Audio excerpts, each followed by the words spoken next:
Okay, so today we're going to see something very interesting. We're going to do a bit of Anglo-Saxon poetry, because for most people it's just the Beowulf. Have you read the Beowulf? Any shape or form? Well, I read it, but briefly in some parts, and I don't really remember it, so... Yeah, because it's a big thing. So for most people, Anglo-Saxon poetry is just the Beowulf, but really there's so much more, and it's so amazing. It's so intricate, so cool. And we'll be looking today at the original and at the translation to help us around. So has anyone studied Anglo-Saxon language? Not me. Okay, so I haven't really studied specifically Anglo-Saxon. I know just a few basic things about it, but I have studied some other old or ancient languages, so they all follow like a pattern. So I guess I may tell you a thing or two about what it is to look at an old language.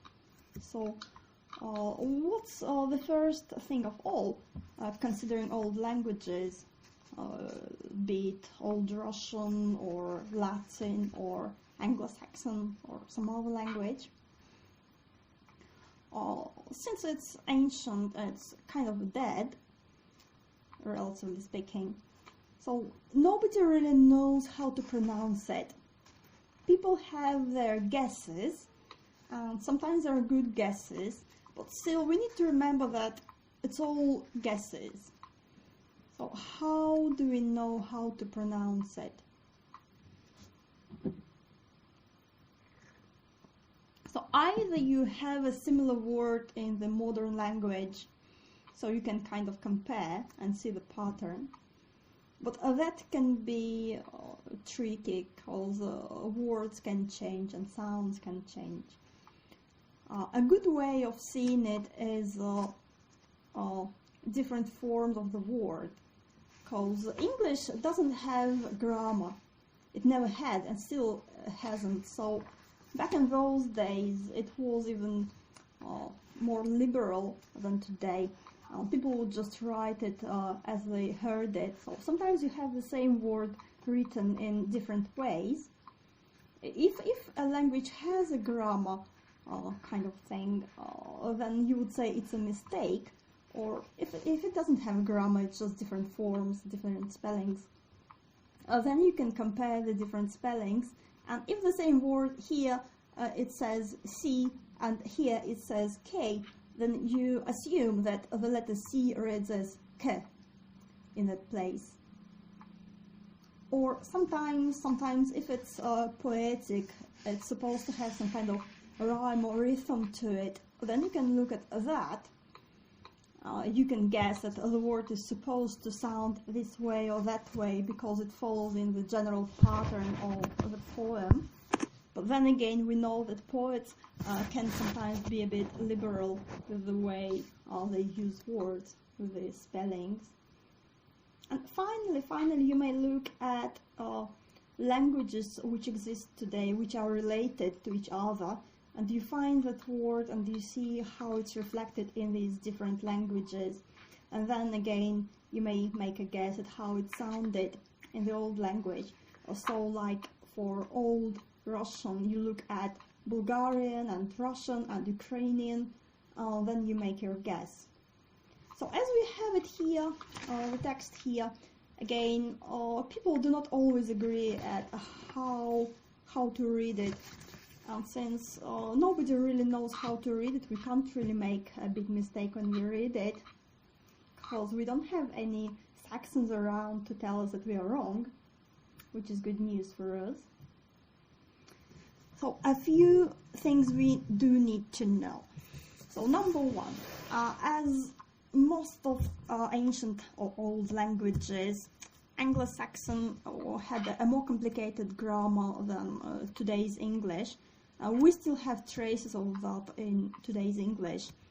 So it was closer to like Russian, maybe, because all the words all had different forms. The verbs and the nouns and the adjectives, they all had different forms to show their role in the phrase, their meaning, connections.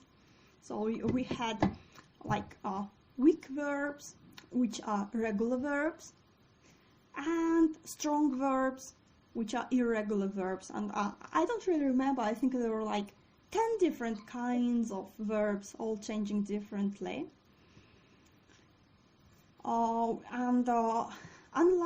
Unlike today's English, the nouns were also flexible, depending on the role in the phrase. Again, same as Russian or Latin, so you could have accusative or genitive, a dative things. Again, if you look at the language and it's complex, then your first guess is that it's an old language, because as the language progresses, it gets simpler. It tends to simplify itself. So if you look at Anglo-Saxon, you can see it's quite old. Another thing which shows that it's old is that those special sounds like g, k, and h could never be soft. They could only be hard, same as in Russian, is an old Russian. So if you have a sound like e or e after it, they had to change. They had to change a bit, same as in, again, Russian. So we have some funny letters in here. If you look at the first line, the first 3 words, we have the funny letters here. So the first funny letter is C with a dot above it. It's supposed to be read as ch. Not k, but ch. So the first one should be ich, as I understand. I might be wrong, but apparently that's what it is. The other funny letter here is G with a dot above it. And it's not g, it's y. And that way it really reminds me of Turkish language, where again you have C, which can be ch, and you have G in Turkish. And if they note it, then you don't read it at all. So I don't know why it would be similar, but apparently there's some general tendency. Another funny letter which we have right here in the beginning, the first letter of the second word, it's called the thorn. Yeah, thorn. And that's how you read it, th. Other funny letter here we have, which looks like the sign for the in transcription, and basically that's what it is, it's a the. Another little thing here is SC, as in school, is sh. Yeah? So again, how we read it. Letter G with a dot above it is y. Letter C with a dot above it is ch. The funny P-like letter is th. And SC is usually sh. Okay? Right. So what we have today is a very emotional, very mysterious poem. And again, really, you should read it in the original. You should know the language to understand fully its beauty, which I don't, which we don't. But basically there's a play which sets the meanings, because they play with pauses, with breaking the sentences into bits. How you break the sentences into bits, that's how you make different meanings. And well, just in itself, even if you don't know all these finities of the language, you still enjoy it because it's a beautiful piece. It's really musical, as far as I can say. And as we read that, as we look at the translation, it's an interesting story as well. It's called The Wife's Lament. So I'll try to read it, and since I'm not an expert, I'm not Saxon, so I might be a bit wrong. I don't know, it might be just far off, or it might be just right out, but we'll try. Oh, you can try and read it too, you can try and follow it. Ech thes yid vreke, bime fu yeo more, minre silfre siv.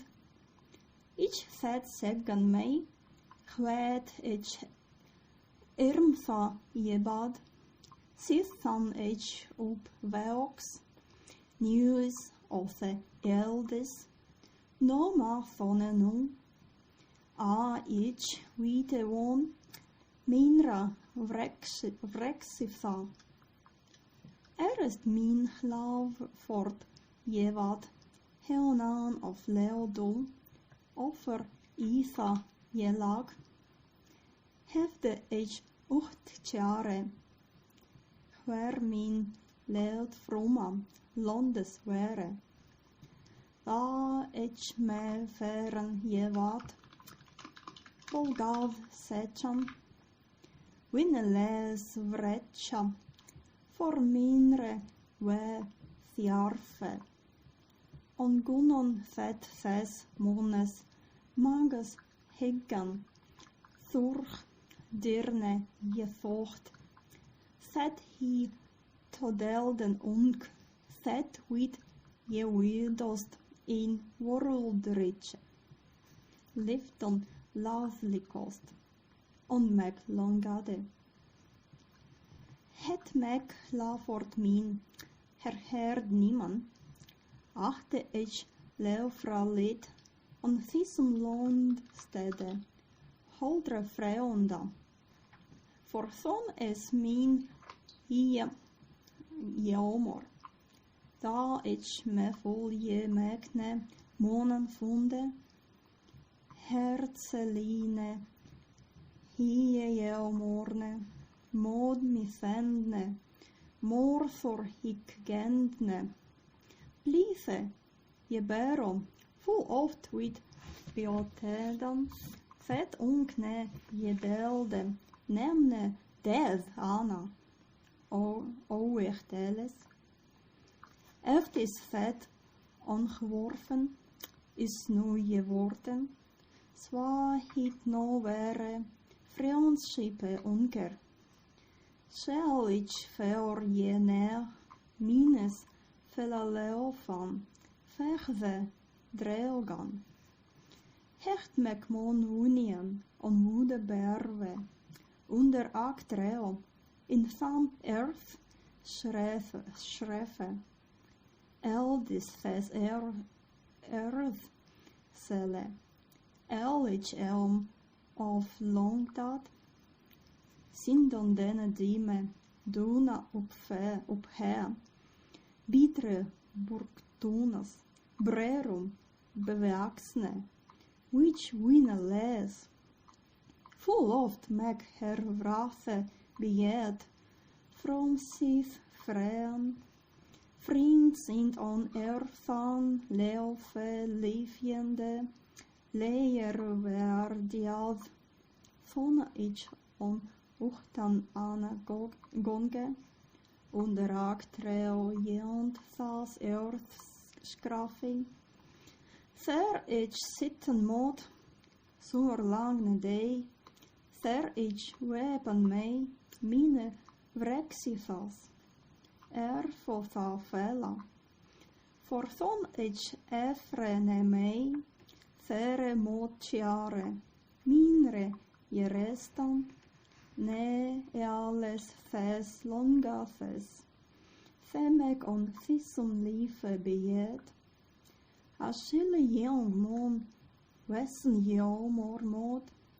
hörtan jethocht, swilche habben shell blithe, je bero, ek thon breost tjare, sin sordna je dreg, si et himselfum je long, el his world win, si fel vide fach, Feores folklondnes set min freon sitev under stanglithe, storme begrimet, wine verig mod, vetre beflowen, ondreorsele, dreogev semin wine, mechle motjare, hejemon toft, winly cranwich, wabith van the shell of langothe, leofes abidan. And now the translation, because it doesn't really mean anything much without the translation, does it? I wreck this riddle about myself, full miserable, my very own experience. I can't speak it, what I endured in misery. After I was grown, both new and old, none greater than now. Always I suffered the torment of my racked ways. My Lord departed first from his tribe here over the tossing of waves. I watched the sorrow at dawn, wondering where in these lands my chieftain might be. Then I departed myself to venture, seeking his followers, a friendless wayfarer out of woeful need. They insinuated, a kinsman of the man, by secret thought to separate us two, so that we two, widest apart in the worldly realm, should live most hatefully, and it heralded me. My Lord ordered me to take this grove for a home. Very few dear to me in this land, almost no loyal friends.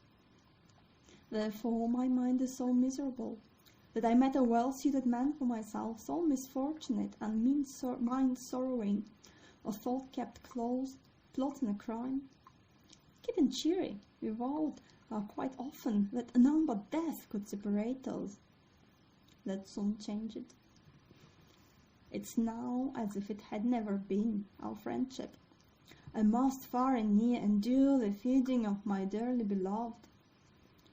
My husband ordered me anchored in a woody grove under an oak tree within this earthen cave. Ancient is the earth hole, I am entirely longing. Dark are the valleys, the mountains so lofty, bitter these howls, overgrown with thorns, shelters without joy. So many times here the disappearance of my husband seized me with a stewing. All my friends dwell in the dirt. I loved them while they lived, now guarding their graves. When I go forth alone in the darkness of daybreak, under the oak tree, outside this hallowed earth, there I may sit a summer-long day, where I can weep for my exiled path, for my many miseries. Therefore I can never rest from these in my mind's sorrowings, not from all these longings that seize me in my living. A young man must always be sad at heart, hard in the thoughts inside. Also he must keep a happy bearing, but also breast cares, suffering, never-ending grief. May he depend only upon himself for all his worldly pleasures. May he be stained with guilt far and wide throughout the lands of distant folk. That my once friend should sit under the stony cliffs, rimed by storms, my weary-minded ally, flowed around by waters in his dreary hall. My former companion may know a great mind's sorrow, remembering too often his joyful home. Woe be to that one who must wait for the beloved with longing. Lovely. What do you say? Lovely. Is that the word?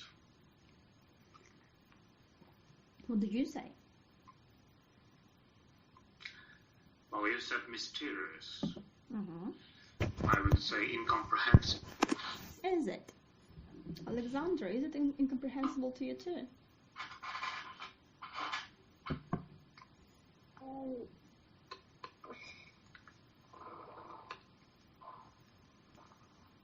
Do you have anything at all to say? And while Alexandra is thinking about what to say, the thing that startles me is, of course, how many translations are offered of this poem. Yeah. I'm not sure I remember all the details well enough to be able to compare the translations unless I just lay them next to each other. But it seems that the translation you offered is stylistically different from It is. the other two translations that I've been able to locate easily.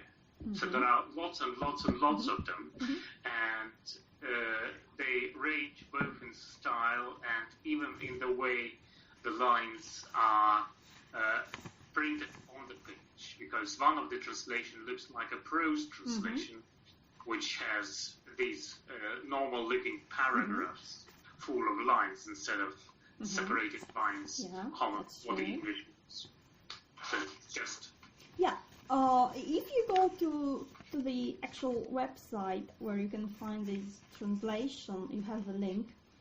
And if you open in the menu, if you open a page which is like a few things that he has to say about the way of translation, then you will see translation principles, it's called. You will see what he has to say about it, and well, he basically says it. He says that his idea is to have a translation which will be not only accurate but also poetic in itself. And he says very good things about translation, very true things about translation. How a good translation shouldn't seek to follow the original in form. It shouldn't. Never do it. It should be a poem in itself rather than trying to fill in an alien form. And he also says that his project, he translates lots of stuff, that his project is supposed to be used in lessons. It's supposed to be used by people like you and I who know very little about Anglo-Saxon poetry, who are not experts but who like to connect with it. And he's done a really amazing job. It does feel like a poem in itself. Yeah, Alexandra?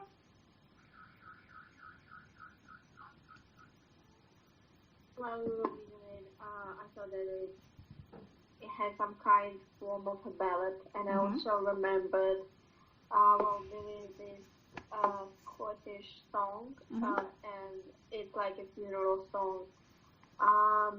It's called Ruin, and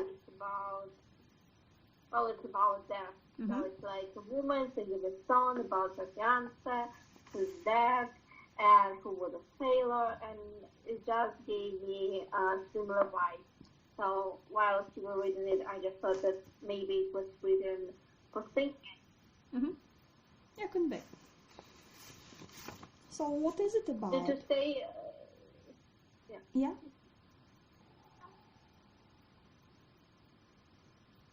Yes, please. So. Okay, so what is it about? What happens in it? Well, it's a wife's lament, so we expect someone to say some sad words, and this someone must be a woman, a wife. I understand, again, we are not into the tiny details of the text yet, but I understand that from what you've said, even the word forms indicate that the person speaking is a woman. And what happens to her, as one of the commoners says is the lady, the wife, mourns lost love. What kind of lost love? What happened? Well, the thing that happened to her was that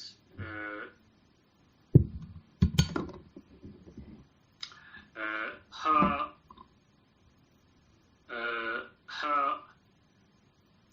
husband has been sort of, well, at least that's the explanation offered by the original publication. Her husband has been outlawed because it seems that he I don't care about like commentaries. I want to hear you, not the commentaries. What do you think happened? Which is why it's a bad idea to read the commentaries, because they put ideas in your head, and who's to say they are right ideas? Who cares? Never read the commentaries. Yeah. So what is happening here? What do you see in it, Alexandra?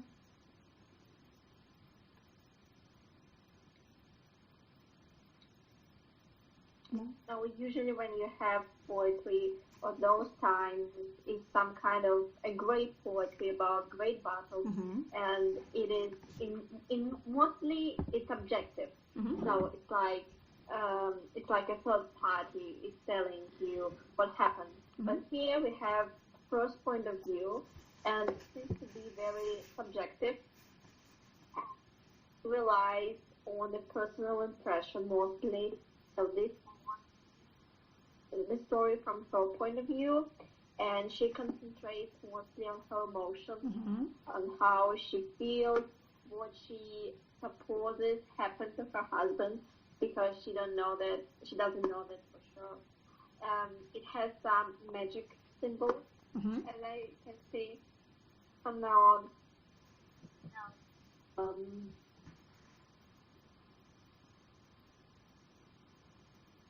Yeah. So I guess what happens here, it's a riddle, and it is mysterious because nothing is said like plainly. So we have a few options. Option 1 is her husband leaves her in a sacred little forest, and he says, now you sit here, you do not leave, you're exiled, of sorts. Option number 2 is that he killed her and she is dead, and now she is guarding the graves forever because he betrayed her, because somebody, his kinsman, they told him to do it and he believed them. I think that's what happened here. And so she's what does she say? She's miserable, she's suffering, not only because of the maybe physical abuse of being killed, but also the abuse of being betrayed by the one she loves or loved. Maybe. Oh, it's a nice story, either way. Let's have a closer look then. So I read this riddle about myself, all miserable, my very own experience.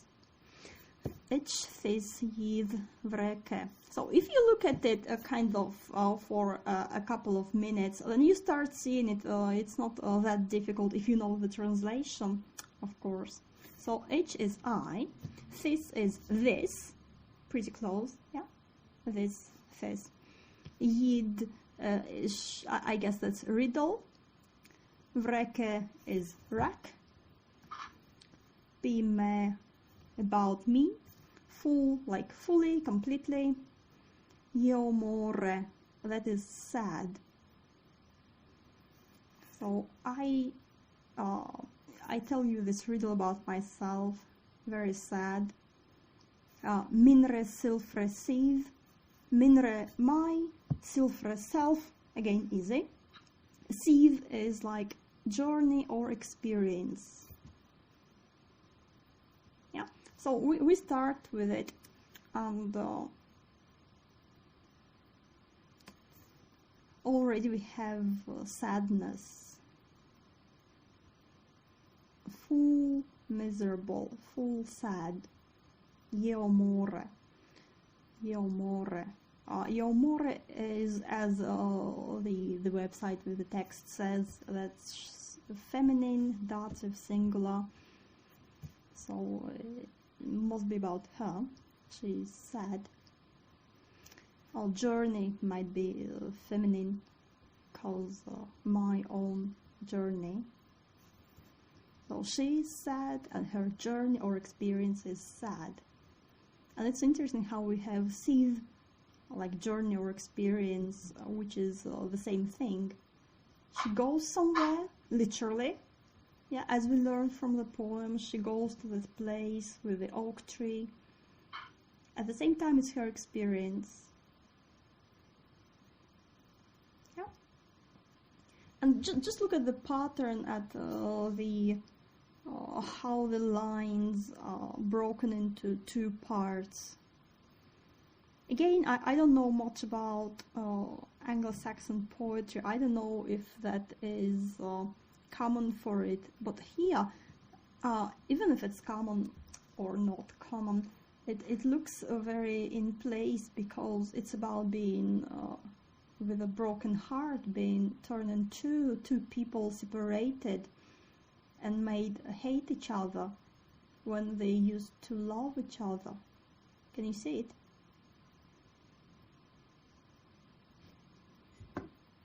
So instead of having one continuous line, which would be whole, complete, we have this gap or break in the middle. It can be a gap or break in between two people, or in between love and hate. Yeah, or it could be just a literal device, just a way of organizing the poem. Okay. And she says in the beginning that it's a riddle, so she tells us something, but again, it's not straightforward. We need to play with it. It's an invitation. I can speak it, what I endured in misery, after I was grown, both new and old, none greater than now. Again, each sad second may, you can see I, this, may speak. Hwet, hwet is like what? Each, irmtha, jebad. Sithan each upwelks.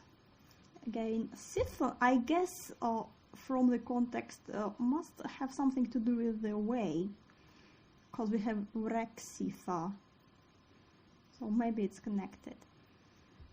News of the eldest, new and old. You can see the words when you look at it. News, new of the eldest, old. Yeah, so we have again something strange here. New and old together. No more phonenu. And you just listen to the sounds and how the sounds are playing here. None greater than now. No more phonenu.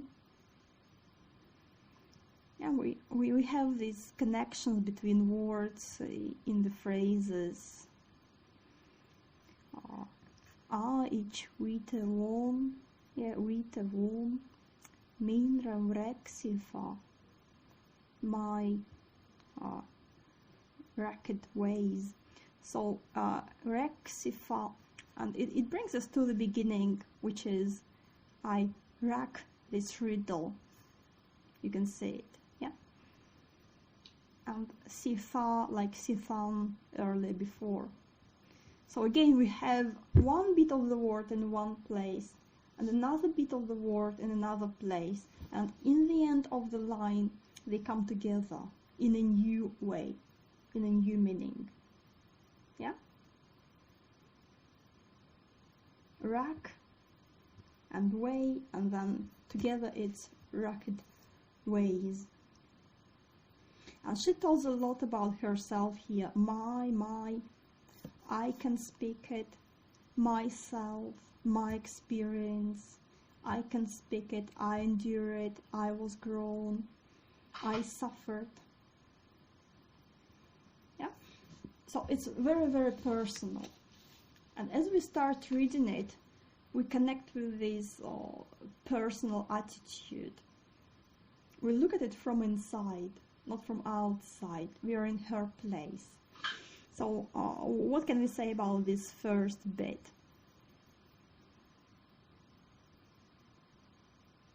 Why does she say, I can speak it? Mm-hmm. Well, there's a woman, and she's miserable, Mm-hmm. to borrow the word. She mourns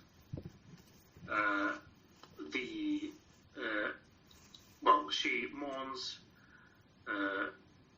something about her, about what happened to her. She mourns her Mm-hmm. miseries, and basically we are not told in the first few lines what these miseries Mm-hmm. were. Mm-hmm. Okay, how do we feel about it?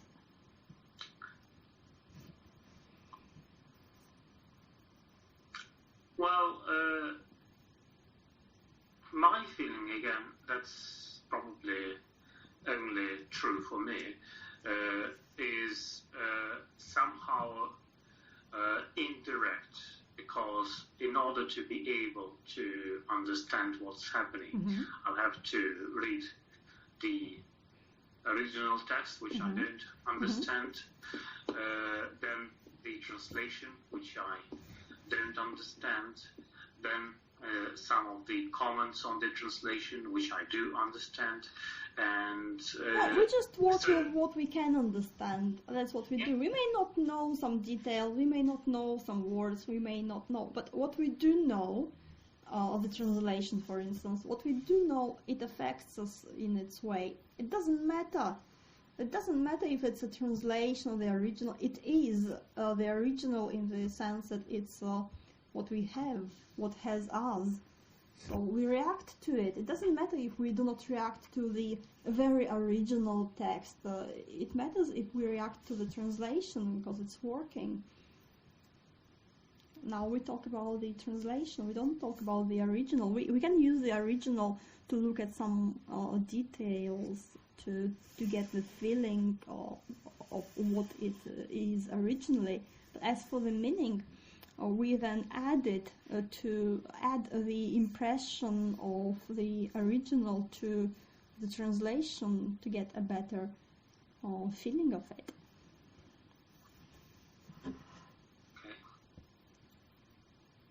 So how do you feel? What can you say about this first bit? Alexander, maybe?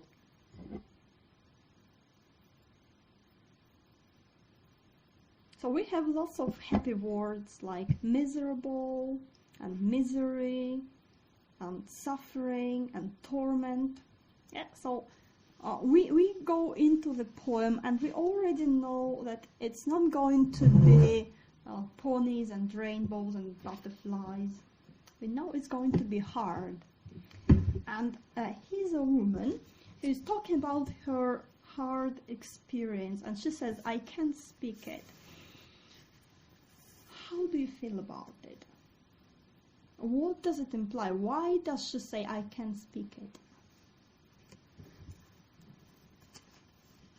Why not just talk about it? Why specify that she can say it? Well, maybe because when you are mourning The words don't come easily to you. You are full of sadness, which probably manifests itself if you ascribe these traditional roles to men and women, because it is often said that men do not cry, while women who are mourning something or someone may shed a tear, and that's again either she says, okay, now I'm full of sadness, but I have finally found an outlet for my sad feelings, or maybe again the idea is that she can sort of sing this sad song or say this mysterious thing, say this to pronounce this riddle because she is supposed to be doing that. Somehow in the things I scanned about the poem, I haven't, of course, read all the works about it. There's a line that seems to be interesting to me. It's a quotation from Beowulf, and somehow they connect the ending of Beowulf with this riddle, or what they say is it might be a sort of marking a ritual of some sort. It's the connection which is used in Beowulf when someone sings her "Year More Year," if I'm pronouncing it correctly. So it might be a ritual song of mourning that she is supposed to sing, the way as this Game of Game was sung over Beowulf's funeral pyre. Yeah, could be, because lamentations are very old. It's one of the oldest forms of poetry, as we know. And obviously they are connected to rituals. It can be a bride's lament, it can be a lament when somebody dies, it can be a lament of initiation, or whenever you pass between worlds or realities. So that's another layer indeed to this poem, that maybe we do not read it as a straightforward tale, because after all it's a riddle. It warns us, it says it's a riddle. So maybe the story has another meaning, which is more like a ritual, maybe. Alexandra? You can look at 42 to 50. He depends only upon himself, and well, it does sound not like a curse, but like a spell, like she's sending him some to send maybe some wish or something like this. So in the end, it does feel like it's a ritual, like it's a spell, and also we have. We will see probably that we have a lot of symbols.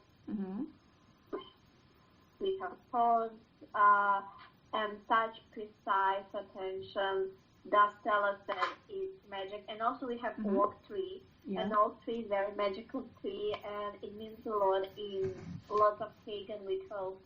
So. And we know it's a sacred place where she is. it's not just any place, any wood. It's a sacred place where she is. Even if it wasn't, it would be because there are graves with her friends to guard. Yeah. Okay. Something else?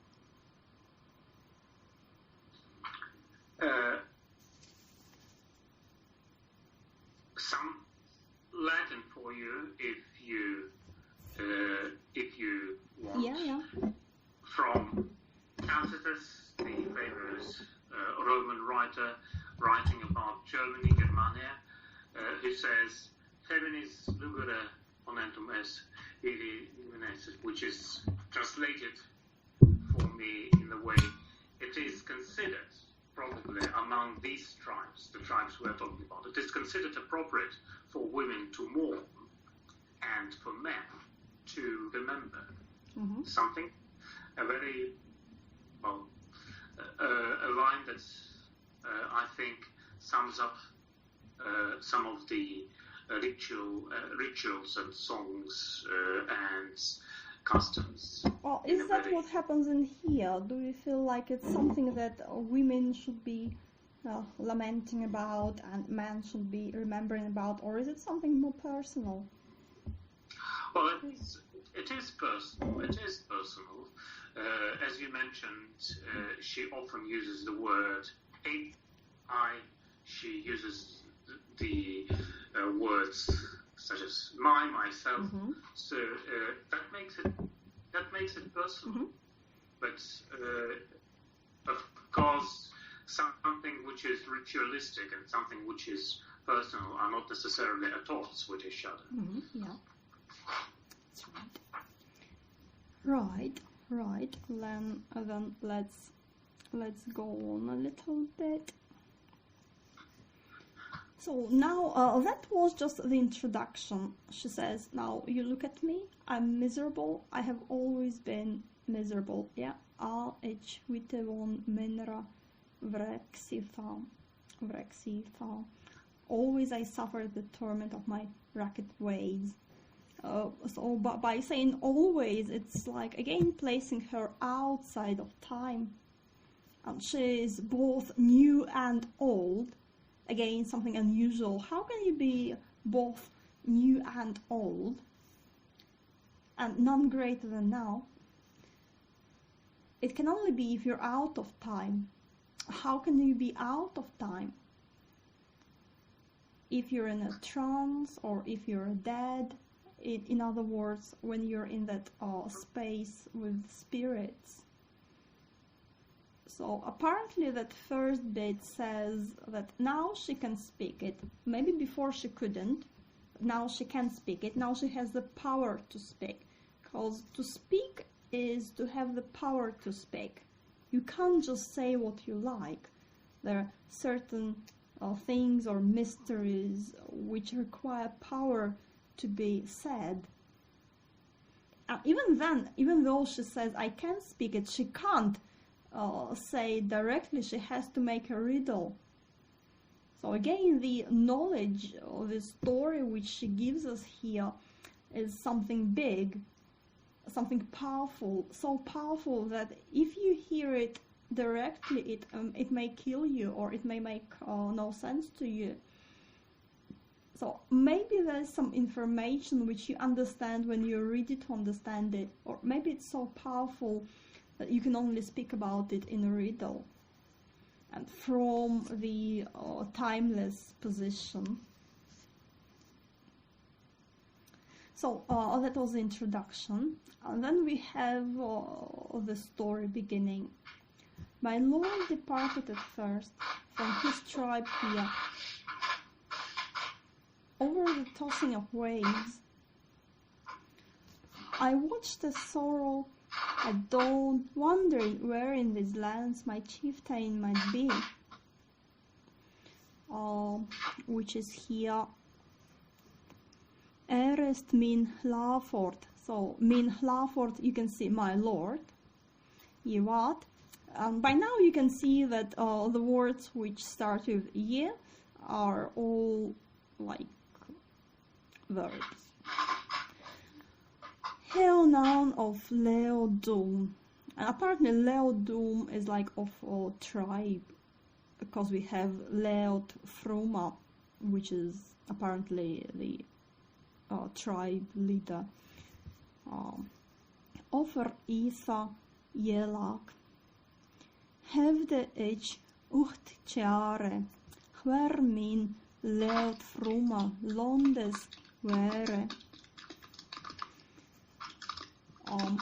So my Lord departed at first from his tribe here over the tossing of waves, over Jelak, hefde ich uchtjare. So uchtjare is a very beautiful word, and you can see how it's made of two words, ucht, and we have that word later, and by the context I guess that ucht means the darkness just before the dawn. Yeah, when it's apparently when it's not just a night, but that uncertain time between night and morning, before the dawn. And tiare is like care, in sense of worry. So it's like night worry, but not just night worry, but as it says, sorrow at dawn, or sorrow just before dawn. And another translation says that the word means, the idea is that you lie down, you can't sleep through the night, and you lie worrying just before the dawn, because you can't sleep. So it's a beautiful word, very interesting. Wondering where in these lands my chieftain might be. So where, I guess, is like where, mean Leod Vruma, my tribe's leader. Londes were. Londes, I guess, is lands. It's lands, yeah. Wherein of his lands my chieftain might be. So there we have the disconnection. The story begins with disconnection. My Lord departed at first. Hlafort, Lord. Because she uses, or the author uses different words for that person who is my Lord, or my husband, my friend, my ally. The translation tries to show it too. So here it's my Lord, Hlafort, and it's like my master. It's somebody to whom I'm devoted and dedicated, and I do not question him, because he's my husband, and I love him and I serve him. He's my master. He does what he feels like doing. So my Lord departed at first, and at that moment he was not betrayed her. He was there in the position of power. He was the Lord, really.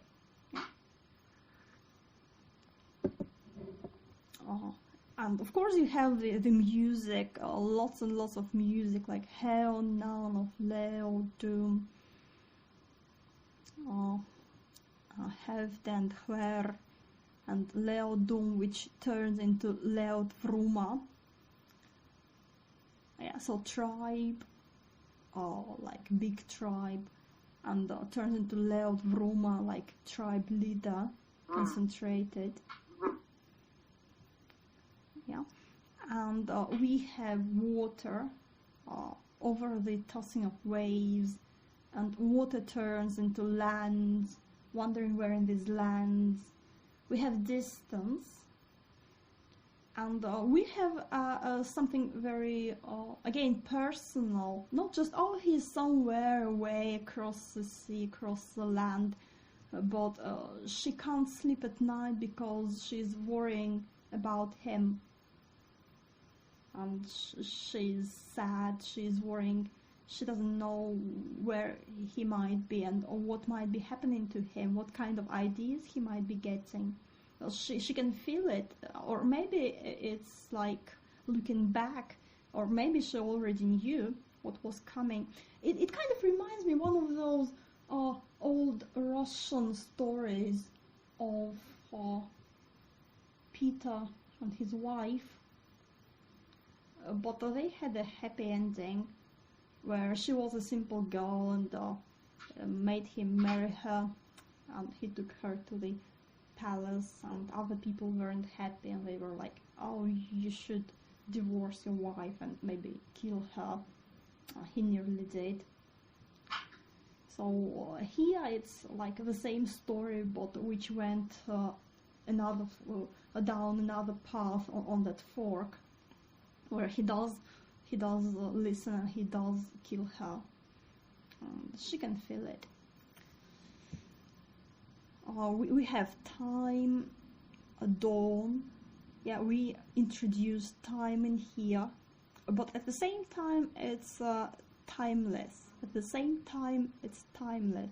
At the same time it's timeless because it's between states. It's between night and dawn. So now we don't even have a word for it. We have a word for between like evening and night, which is twilight, but we don't now have any word for time between night and morning. But you can't say it's night anymore, but it's not the dawn either. It's a very strange time, really uncertain time. And the tossing of the waves is uncertain. So the tossing of the waves is the same in this poem. It's the same as time between night and dawn. It's unstable, it's unsure. He is there, she is here, but time and space, they're the same here. Yeah, and again she says, my lord, my chieftain, tribe leader. Yeah. And we have Leod and Londes, I guess, also connected. Tribe and land, apparently. So lands, again, they kind of claim him. And we just feel the distance, emotional and spatial, and the difference in time maybe too. What do you say? Well, we do, yeah. And the distance growing as this song is being recited. Maybe it is. Then again, you may say that maybe my lord departed over the tossing of waves, and where he is in these lands, then maybe he is dead. Maybe he died, and now he went to these lands, and then she is worried. Excuse me.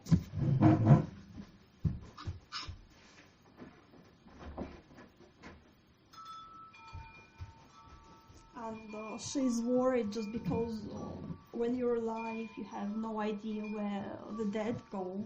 Where in those lands, in the land of the dead, he might be, and nobody knows.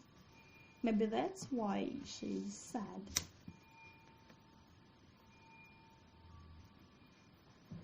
Any more comments?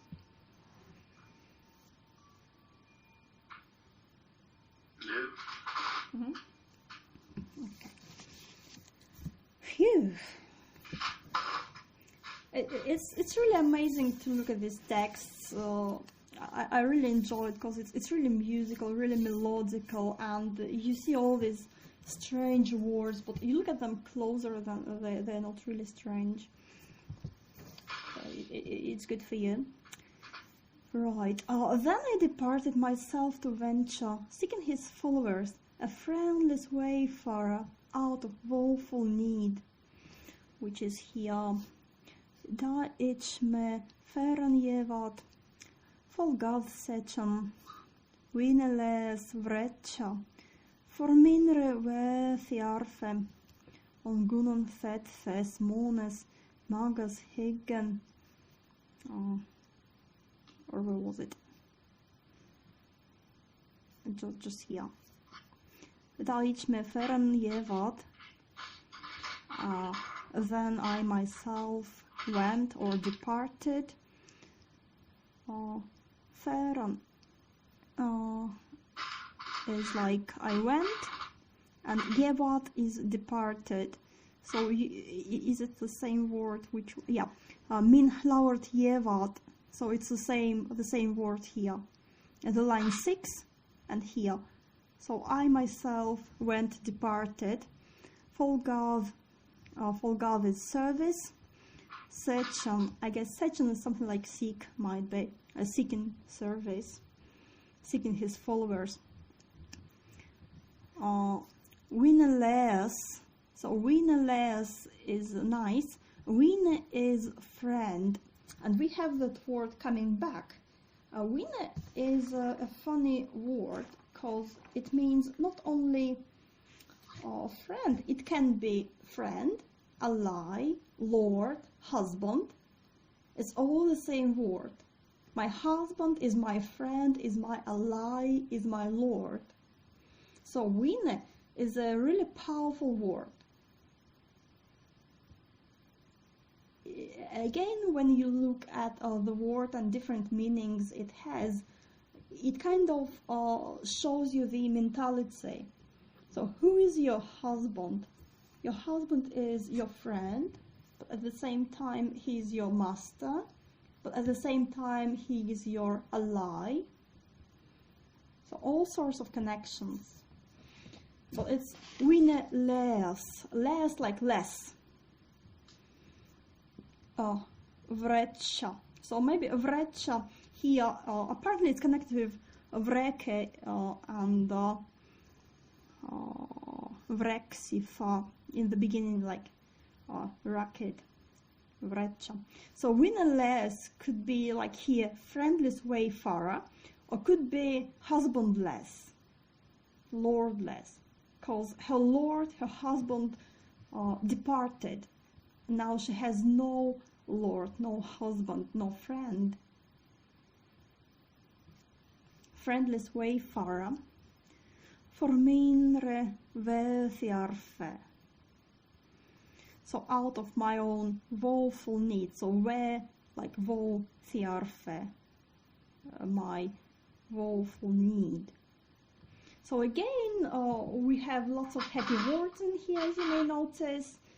Sorrow and friendless and woeful need, wayfarer. So again, it's a very strong image where you have two people, partners, and one is leaving, departing, and the other one is left behind. That itself is really strong. Because since they're partners, they're not supposed to be separated.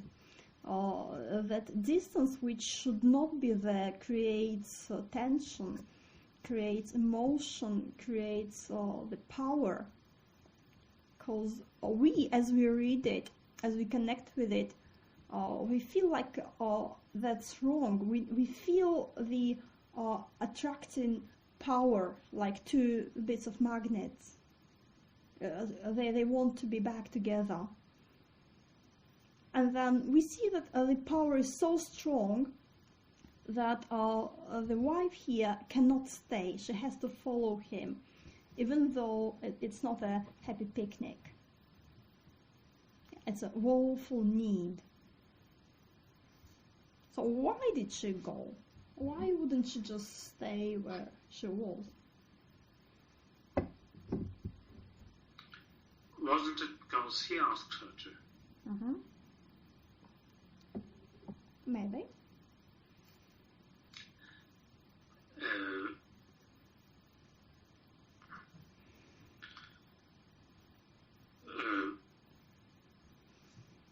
Or maybe because she couldn't live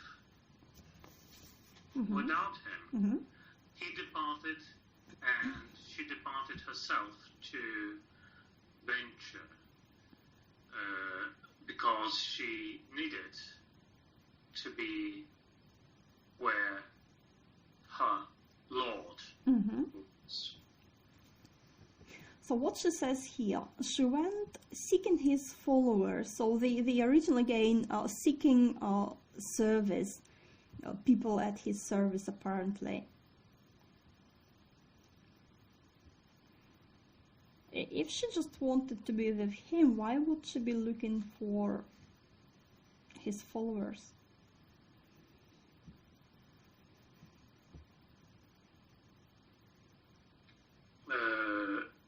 Maybe because that was for her the way to trace him.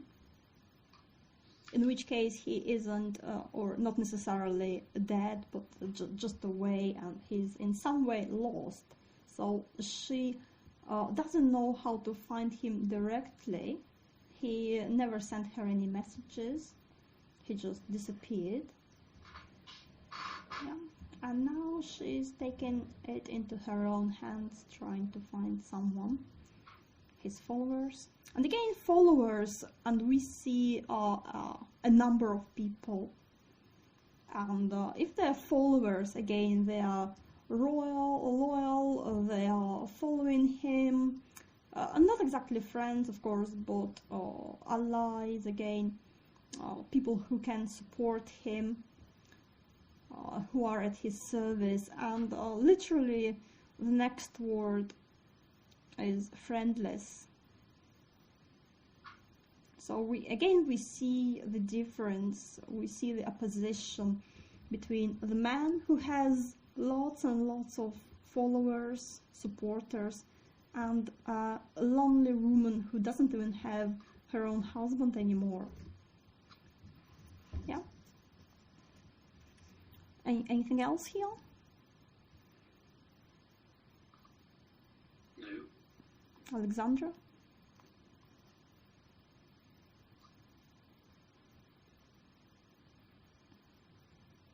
Are you with us, Alexandra? Are you asleep so soon?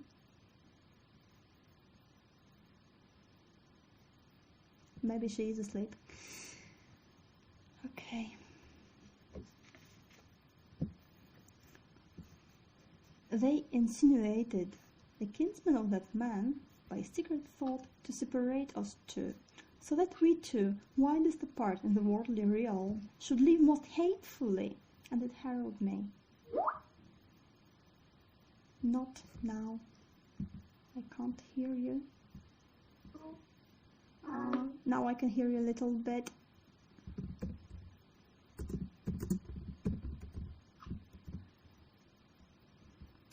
So you're not asleep. That's good. You just have some problems with connection. That's not good. Anyway. Now I can hear you. Now I can't hear you.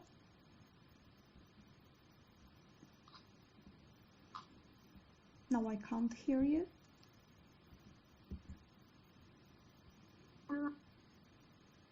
Oh, that was a little bit I could hear.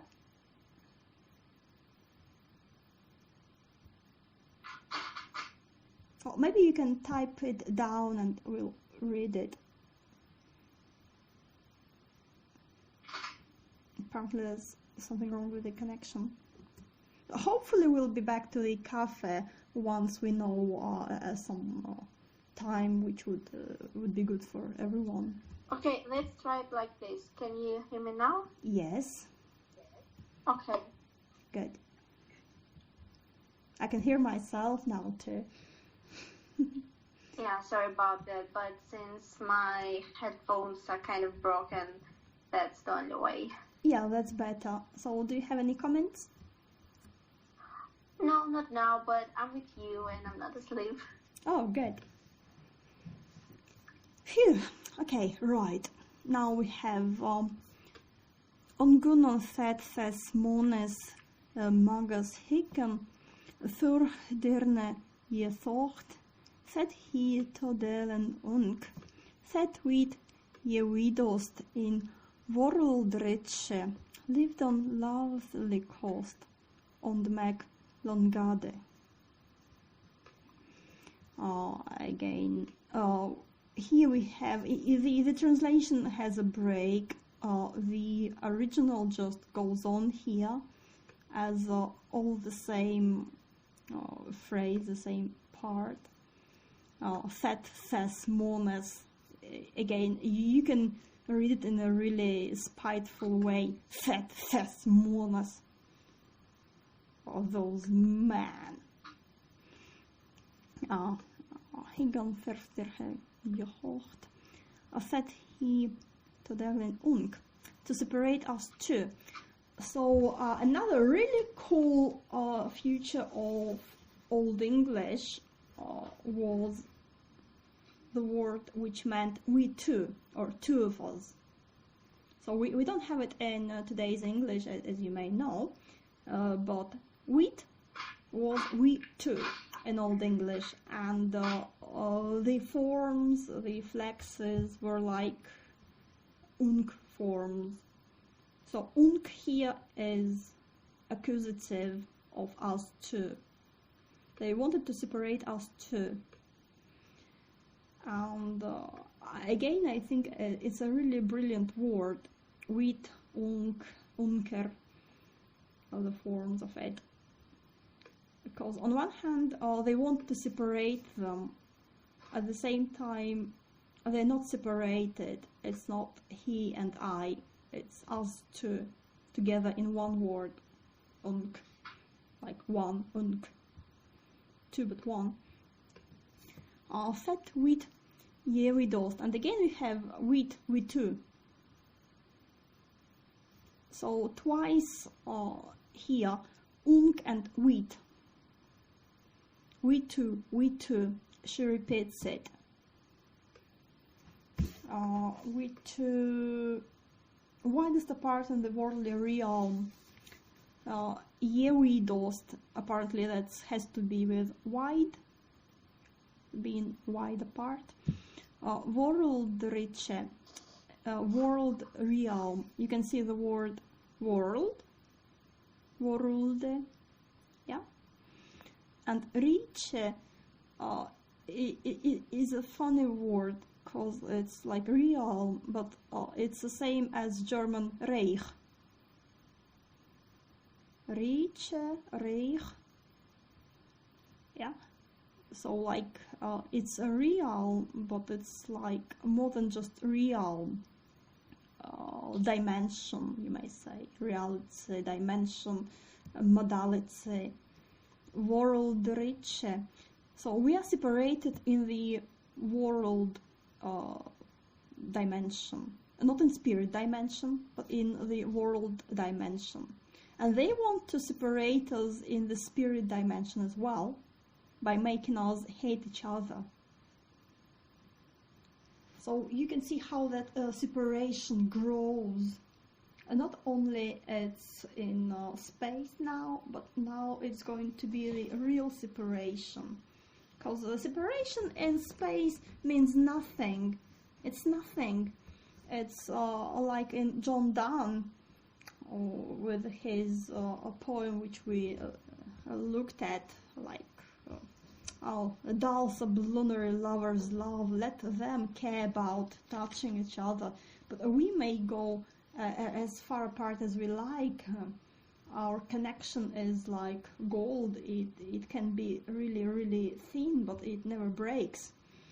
So space means nothing. But now these evil people want to put the real separation by making them hate each other, lived on lovely coast, living hatefully. And you can see again the connection, living and hateful, live and love. A lovely coast, yeah, lived on lovely coast, living in hate. And how close the two are, how close the two ideas, the two words are. Yeah, on the Mac Long Gate. and it harrowed me. Phew. What do we say? Do we say anything? It's difficult, isn't it? On the one hand, you have someone describing her feelings. Mm-hmm. On the other hand, you can only understand her feelings not by sort of relating to her, not by being empathic, but only by trying to logically separate one word from another word, one notion from another notion, as we sort of put this ancient poem to a test, to sort of an analysis. That makes it really difficult. But also very beautiful, and spinning, turning, many-sided. Because I guess you may look at a poem like that for a very long time and see new things, especially if you do know the language and not just looking at little bits of it. Yeah. So again, it is a riddle. It is something to work on. So your prize must be earned. You don't just get it really. Because what you can see in it is what you are ready to see in it. Phew. Right. So now we have, again, the idea of something evil, but coming from outside. It's not like the man was so bad, so evil, that he suddenly decided to do something bad to her. But she was seeking his followers, his supporters, and they, the kinsmen of that man, they are not his real followers, they are not his real friends. They do harm to separate them. Yeah? Or they are already separated in the worldly realm, but that's not enough for them. And here we have not my lord, but that man. Yeah, just Mones, Mones, that man.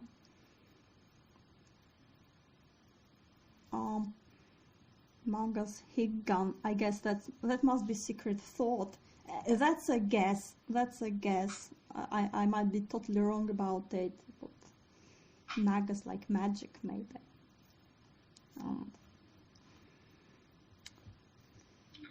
Well, another variation of the translation says,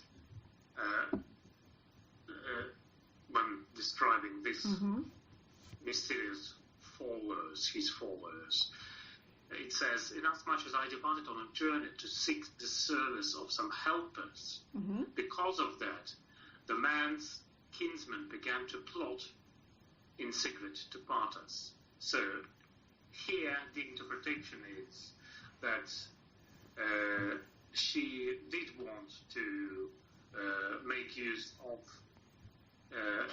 their servants rather than just pursuing them for some other reason.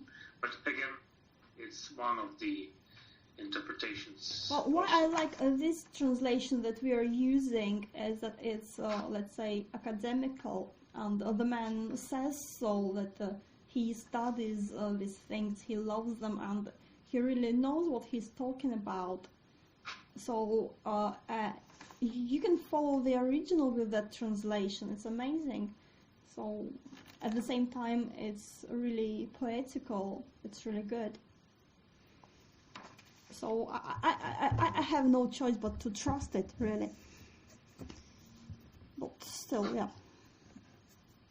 We can make different translation. We can always, again, have different views, even on something simple. So maybe that man is some third man, some other person who is against her lord and her and plotting to separate them. Maybe that man is just some evil person out there.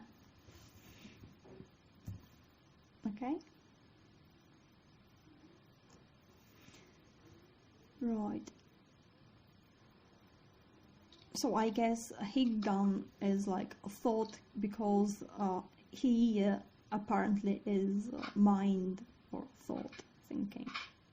So it might be a form of that. Right. Rolderiche. My lord ordered me to take this grove for a home. Very few dear to me in this land. Almost no loyal friends. So Hetmek Flaford mean. So again the same as in line 6. My lord. Mean Flaford mean here. Because again you could use any order of words that you like. Because the words are flexible. And the first time mean Flaford seems to be a more common way, because in other places apparently she says my before the word, but here Lord my, so maybe she's stressing it out. Hetmek Laford mean Her herd niemand. So her herd is again, as you may see on that page with the original, it means not just this grove for a home, but a residence in a pagan shrine. Niemand is take. He told me, he ordered me to take a residence in a pagan shrine. So it's a sacred place. It's not just a grove. It's a very, very special place. It's, again, spiritual place, magical place, a place of power. And he sends her there. And it might sound like good news, because if it's a powerful place, then it may protect her. At the same time, sacred places are often places of burial. Achte ich leufraleit aan thissem longstede, holdre vreonda. For thon is mean he geomor.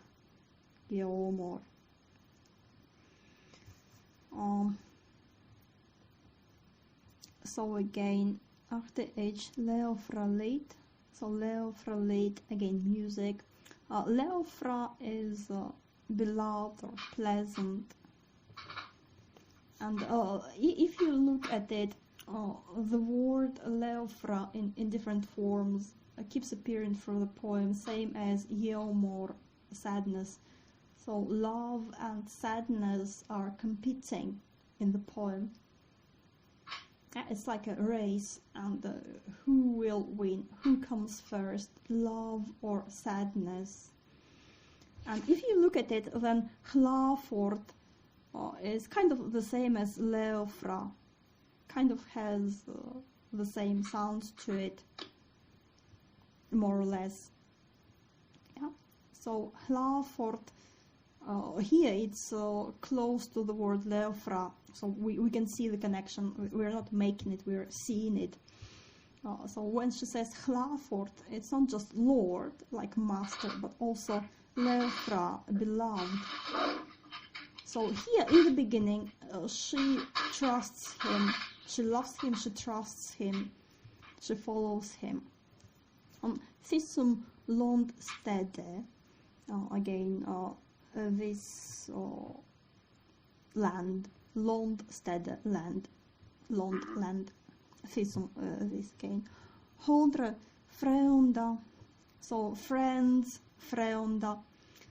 Another word which repeats. Again, it's kind of not exactly close, but kind of close to Leofra, because you have Eofra, Freonda. So Hlavord, Leofra, Freonda, they're all connected. And again, if you look at it, at least in the way we have it on that web page, that Hlafort Leo fra Freunda, the just a vertical line. So it's a column which supports her. It's the vertical in life. Her Lord, her love, her friends on one hand, and on another hand, therefore my mind is so miserable. For thonis mean he yeomor. So yeomor in the first line comes back. Yeomor, sad, sad, sad. So she talks about love and friends, but it's kind of absence of love and friends, which leads to sadness. Yeah, if you feel this poem in a more like, let's say, energetic way, like two forces of love and sadness, how they interact, they are very strong in this poem, really big. If you see it or feel it as a flow in a river, like streams, then you can really enjoy the poem, really feel it, how it builds, how it plays, how it works. Here, more, a mind is miserable, sad, sorry. Deutsch me foje mekne monen funde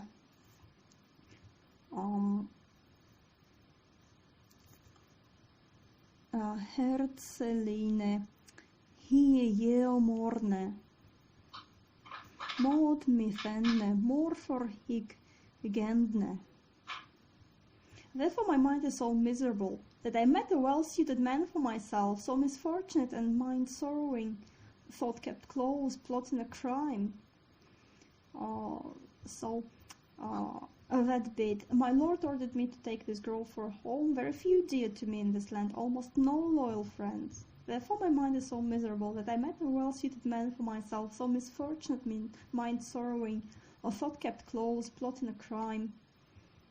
So now that my lord, now he orders her something strange, and she does it. Maybe she doesn't have a choice, but he does a strange thing.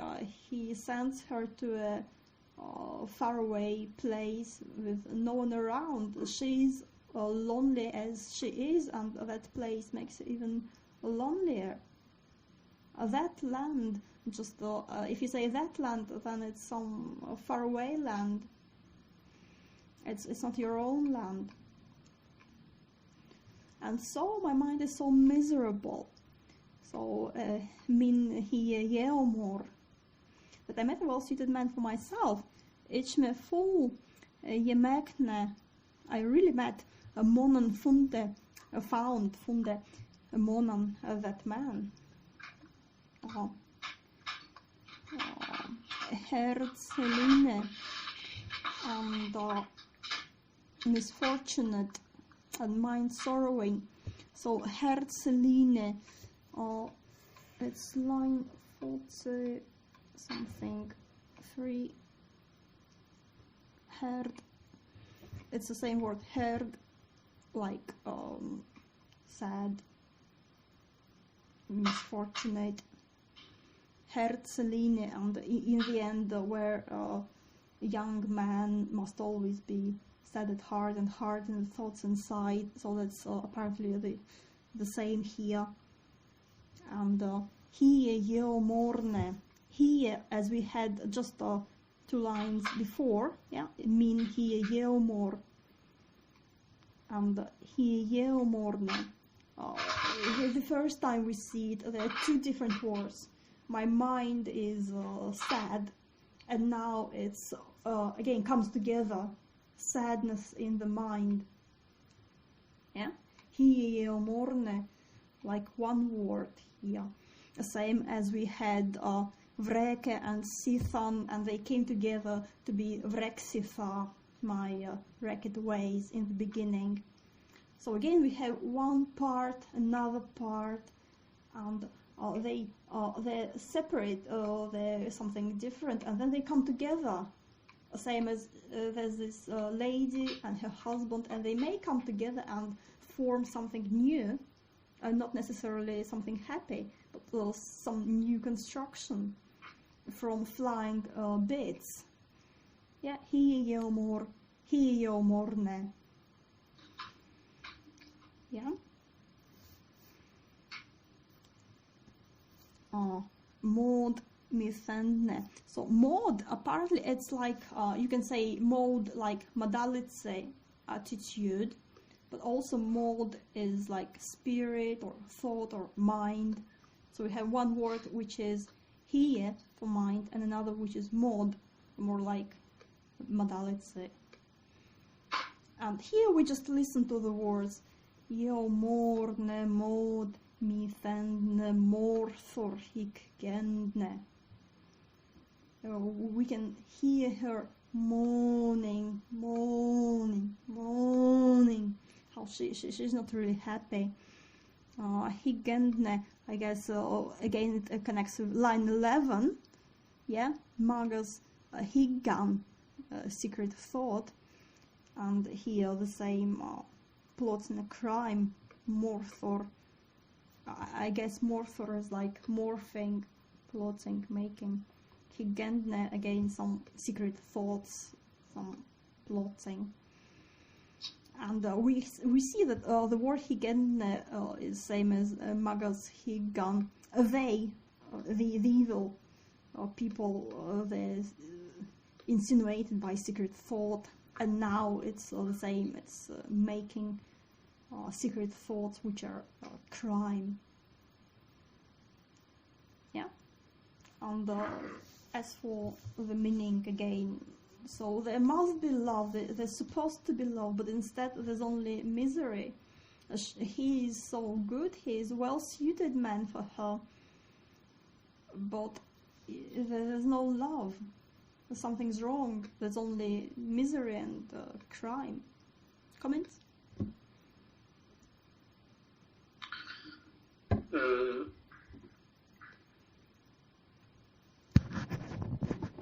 And isn't it true then that something that is described in line 15, I think, line 15, my Lord ordered me to take this group, is something that takes her by surprise. She never expected really to him to make this order, and then she says in line 23b, it's now as if it had never been our friendship. So somehow she laments now the end of the relationship that was based on mutual love, and instead has transformed into something else. Yeah, so up to now it's my Lord.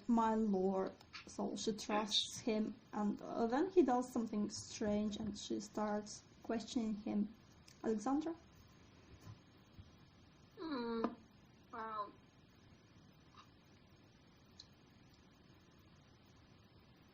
Well, I'm interested in a line which says, we vowed quite often that none but death could separate us. Yeah, that's coming next.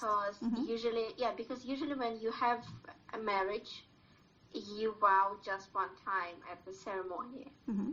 So for me, it's kind of curious that she says that we did this quite often. So either they were not married in official sense, or it was some kind of another ritual that they took part Maybe it wasn't a ritual, maybe it was a promise, like, oh, I love you, I will always love you, I will always love you too, my lovely, lovely love.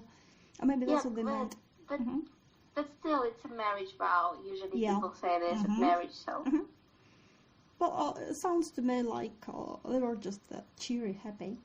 So it's not like a vow, Okay. which is an official vow, but it's an interesting point, yeah. So what about this bit here about her mind being so miserable? So they talk a lot about mind. Mind is like spirit at the same time, apparently. Heart. My mind is so miserable. Mind sorrowing. Yeah, so again it's inside her and she repeats it. Yeah. Right, I think we should have a little break. Little